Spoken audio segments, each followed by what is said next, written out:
Hello, my name's Nicky Jones and welcome to my channel. If you haven't already been to my channel's all about my spiritual awakening, me reflecting on my own life experiences, and I've come through abuse, I've come through living in a women's refuge, and I had a massive spiritual awakening which is still going on, where the layers keep coming away. Anyway, the reason I'm here today is because I want to just speak to all of you, male, female, around toxic relationships, really. So I've written up 10 of my, what did I call it? 10 reasons it could be, I'm not telling you it is, but it could be a toxic relationship. I just want you to listen and just think if I stir up any real feeling inside you. I don't know if you're getting the glare off my light in front of me, I hope not. So anyway, let's crack on. So, number one, you have to answer every phone call and every text straight away, otherwise you're going to get questioned. What was you doing? Who was you with? Why didn't you text me back? Where was you? And they start thinking that you're telling porkies when you know damn right what you were doing, but you're trying to fight your corner, and it's like you're on the defensive, and that's sometimes what it's all about. They want you to be on the defensive. If you said, oh, get lost, you know what I mean? You're not on the defensive. If you say, oh, look, I was on the phone, I was just talking to a mate, and and you start to feel actually guilty. So, this is a red flag. You need to be aware of these things and just, well, these are my red flags. So go with it if you wish. Number two. When they say something to you and they say to you after, I didn't mean it. What's up with you? I didn't mean it. It wasn't like that. Sorry, I'm just going to try and move this light over because it's really not good. That might be a little bit better. So yeah, when they're saying something to you, you could call you a name and then say, oh, look, I didn't mean it. It's another red flag, guys. So, number three, the silent treatment. Walking on eggshells, where you don't know if they're going to be in a good mood, you don't know if they're going to be in a bad mood. You don't know who they are. It's like Jekyll and Hyde. One minute they're nice and the next minute they're not. Right, toxic relationship. And being ignored is a form of abuse. And I think, we're taught it through growing up, our parents and, the way society was. Maybe you got ignored if, you got sent to your bedroom and you didn't get spoke to. That's like being ignored, and it's just like it's become part of you. As we grow up, our first sort of 7 years of that's what sculpts our personality, and that's, what we've learned from that very small age to the age of around 7. That's who we are, that's who we become. Anyway, number 4, when you sit and you have this big discussion when you first meet, and it's like, oh my God, this happened to me and that happened to me, and they can't get enough. They're like, wow, I'd never treat you like that, or oh, it'd never happen. And I in my known facts of me, in my own experience, I just know now that once I know that person's that way, I just don't want to go any further with them, because I've been there. I've had them toxic relationships where I've thought that I was going to fix somebody, and I thought that I could make somebody feel better, and it made me feel better knowing that I was helping somebody, but that was just not me being me. That was me fixing others instead of fixing myself. Does it sound like you? Right. So, number 5. You feel like you're walking on eggshells, you know, not like sharp, like shells, like you're walking on like, you know, you're worried that if you get up and you go and do that, you're going to get questioned, or if you go, I'm just going to pop to the shop, or you don't speak to them if they're on the phone, or you don't talk to them if you know they're upset or they're fed up or they're angry or whatever. It's like you're treading on eggshells, and that's another form of abuse, and it's not right, guys. You know, you have to be yourself, and you have to tell this person, I can't be with somebody if they're going to be this way with me. It's not right, it's toxic. It should be that person, you should love that person with all your heart. You should never want to hurt them. If you want to hurt them, then this is a toxic relationship. Anyway, number 6. Doesn't give you any support or sympathy and turns your problems into their problems, as in like, if you said, say, oh God, I had a really bad day, babe, they'd turn around and say, oh, my day was worse. Or if you said, oh, I've got a banging headache, oh, and I've had a headache all day, oh, I've had a headache, or I've had a bad back all day. It's like they can't hear you. It's like they have no empathy for you. Yeah, they can't feel what you feel. It's just not them. So number 7 is when they make you start feeling like you're crazy. This is all you. This is you. No one else, you're crazier than anyone else they've ever met, all of a sudden. You know, all of a sudden you're the one that's nuts. You're the one that needs help. And you start to question yourself, is it me? What am I doing? You know, why is this person being so horrible to me? You know, did they mean it? Or maybe, you know, I'll play them at their own game. It's a toxic relationship. It's just not going to get any better. It just doesn't get any better. Right.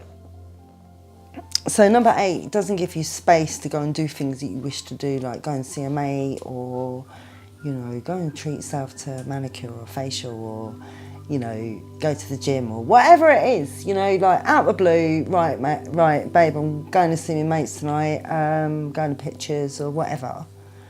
No, you know you're not. No, you're not. You know, you can't do that. All of a sudden, I'm going to be stuck in, I've not arranged nothing, you know, that's not fair and all that, like that's the sort of stuff I would get. No. I had to make this like an appointment and give him 2 weeks notice and stuff like that, you know. It's just bizarre. It's just a toxic relationship. So doesn't right, so number 9, we're at number 9. Doesn't like to share your time with others. So say somebody comes round and all of a sudden they go, I can't be bothered, I'm going to go in the garage, or I can't be bothered, so I'm going to go to the gym, or I'm going to go to bed, I'm going to go to the bath, or whatever it is. They just don't want to share you. They don't want to be around with other people. They don't want to put this mask on that they portray, and they're scared that somebody will see through them and break them, you know, because once the mask drops, you know.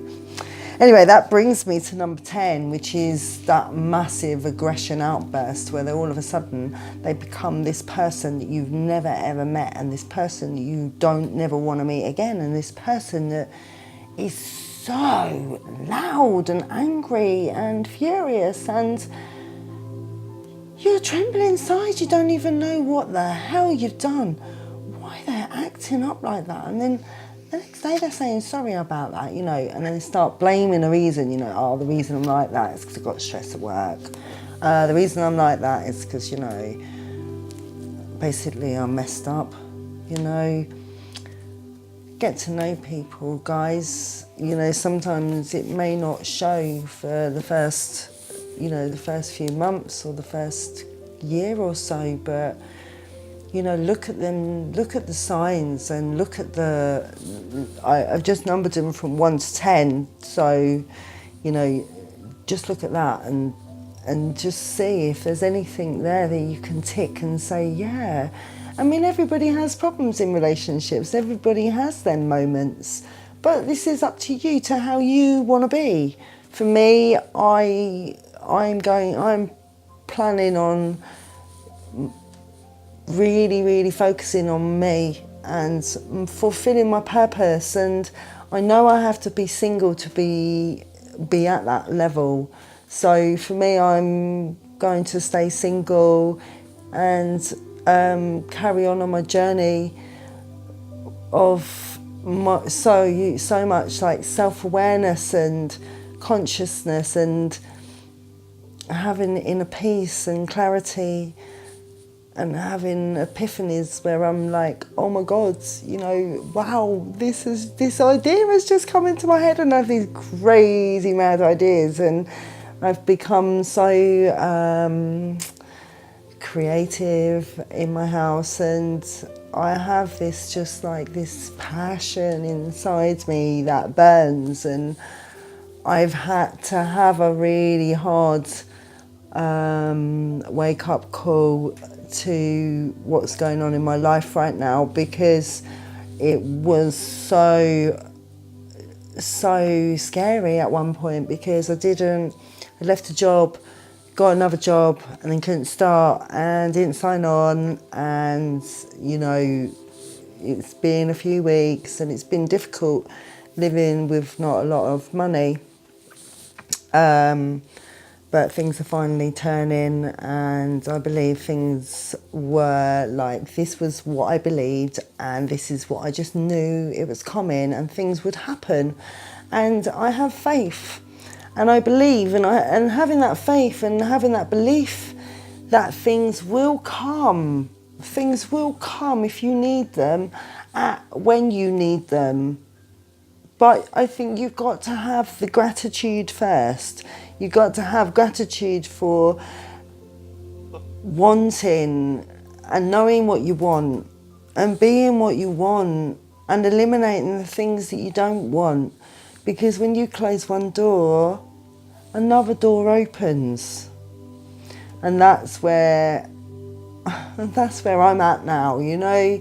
I close a door and then all of a sudden another door opens, and it's absolutely amazing, and my intuition is growing and expanding, and I can hear somebody and see an image of something that's going to happen right there, and it happens, and it's just becoming stronger. And after this spiritual awakening that I've had, I just know that all my life I've cared for people, and all my life I've known that I should be some form of carer, and I believe that this, for me, this is my passion, this is what I want to do, this is where I'm at. I want to share this with you with hope that I can help people. When I was at the deepest stages of my awakening, and I still have them, you know, I cry the deepest cry, I feel it, and I ask myself, what is this? What am I feeling? What does this mean? And I'm seeing massive double numbers at the moment.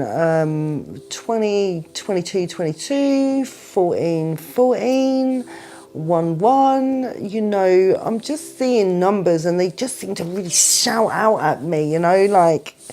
And then I try to write down what I was thinking, because these are messages for us. And then I'm on to like the Google and asking, you know, what does that mean? And it's quite amazing, you know. Once you wake up, all of a sudden things start to really make a lot of sense. And I do love this part about my awakening, I really do.